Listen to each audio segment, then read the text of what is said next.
Hello, it's Zach with a podcast named Tim, here to talk about The Mandalorian. A day later than usual, but life happens. This is chapter 14 entitled The Tragedy. And it's funny that they named an episode, spoilers ahead, obviously. It's funny that they named an episode The Tragedy, where there was so much epicness and some tragedy stuff as well happening, but just an action-packed, full-on assault on Star Wars fanatics. Just gave you everything you could want in any kind of Star Wars property.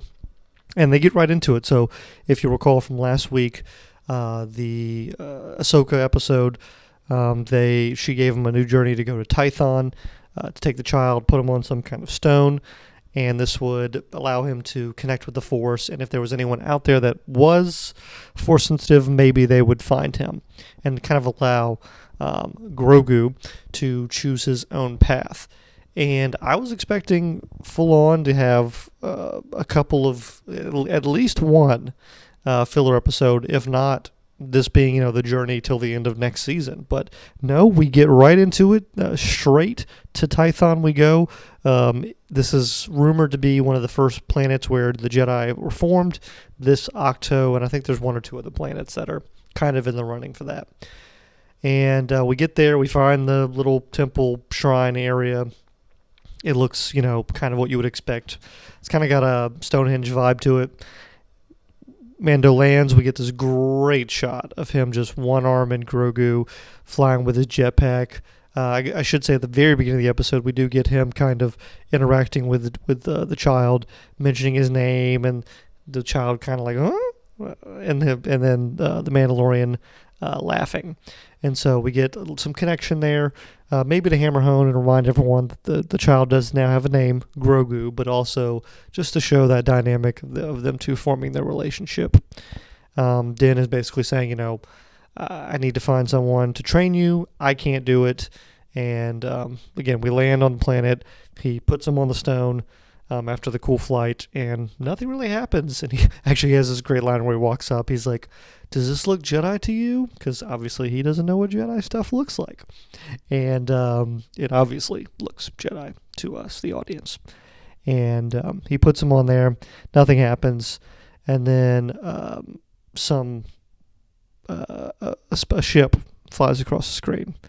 And it's the Slave One. Of course, I immediately yell, like, Slave One, it's Boba Fett! And my wife's like, what? What's happening? It's like, I think I just yelled Slave One, and she was like, I don't know what that is. And so that was awesome to see that ship, of course. And because, this is kind of the moment that everyone's been waiting for in some respects. I mean, this is like this is kind of how to do fan service. And fan service isn't necessarily a bad thing, but this is how to do fan service, quote unquote, in a good way. You build to it, and you give them just enough. So, of course, on this ship is one Boba Fett. He shows up kind of looking in Jedi garb, and actually Din even says, are you a Jedi? Because, again, he doesn't know what they look like. We find out, of course, it's Boba Fett, and the sniper from Season 1, I don't remember her name, Fennec Shan or something like that. She was saved, so confirmation from that episode entitled The Gunslinger, that was Boba Fett. And then Baby Yoda, Grogu, connects to whatever, Skybeam connects to the Jedi, to the Force, whatever. He does the Force stuff. He does the magic hand stuff. And he's kind of like in this trance. It's got this like impenetrable like force field kind of around him while he's doing this. And then some imperial show. Well, actually, I should say, let me back up.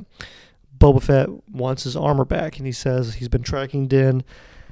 He wants his armor. They get into this kind of discussion about what it means to be a Mandalorian, and are you really a Mandalorian? Do you follow the code? Who's your allegiance to?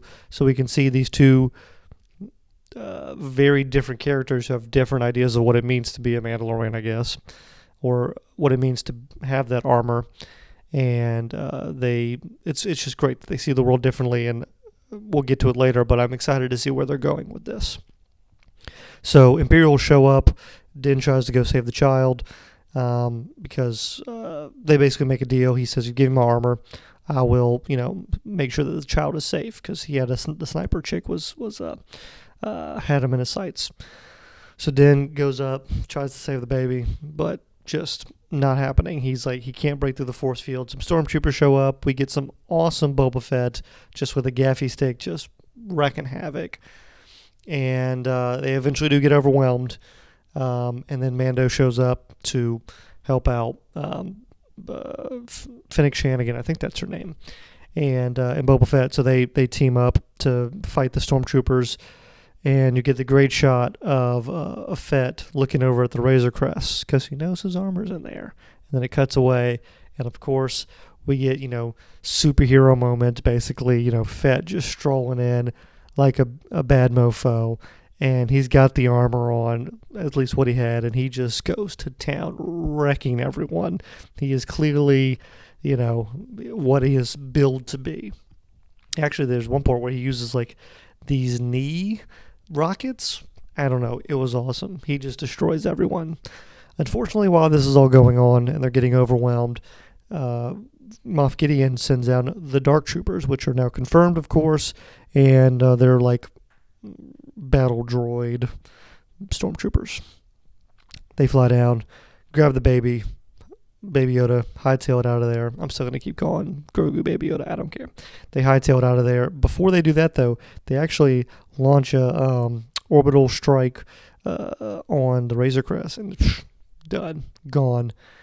Fett goes to get Slave 1.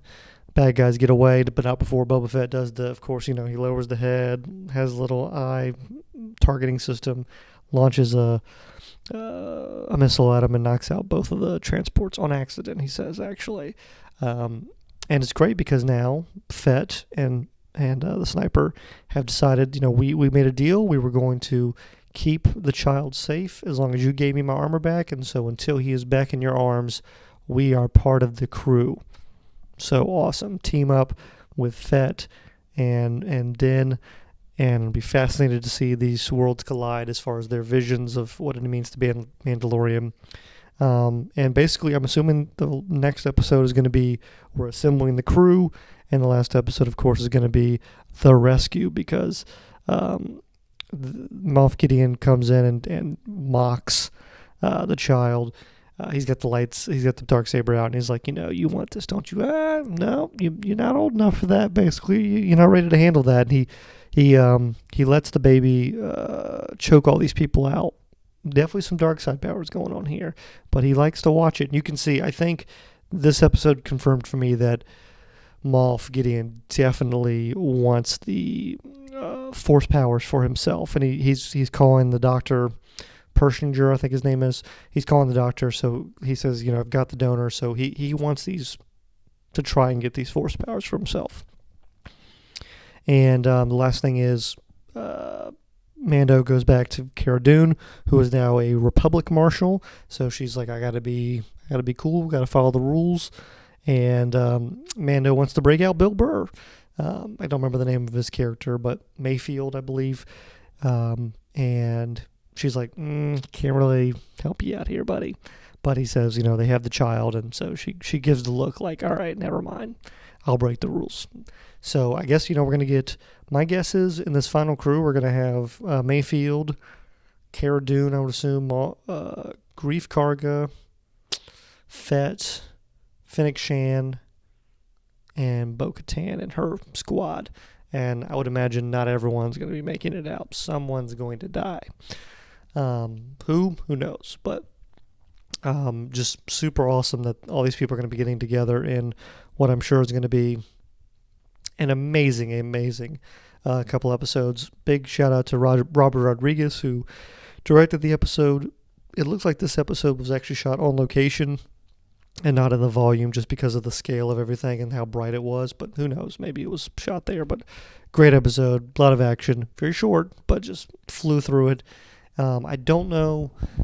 The only thing I'm curious about, and maybe you are as well, is if Grogu was able to reach anyone when he did the Skybeam, telephone call, and if so, who? My guess is it was more that he was just kind of unlocking his memories and his powers, and it's gonna take some time before they, reboot in some respects. And so by the end of the season, maybe he'll be full, ready to the Force, memories back, all that good stuff. If he did call someone, I know a lot of fan theories have gone out there about, Mace Windu, maybe he survived, or a Luke or Ezra. There's not many other candidates at this point. Ezra would make the most sense just because we've already name dropped Thrawn, we've had Ahsoka, we've had Bo-Katan, we've had all these people from the shows, and obviously Dave Filoni is very involved. So I don't know. I'm excited to see what happens next. But that was this chapter of The Mandalorian, and unfortunately, we only have 2 more weeks.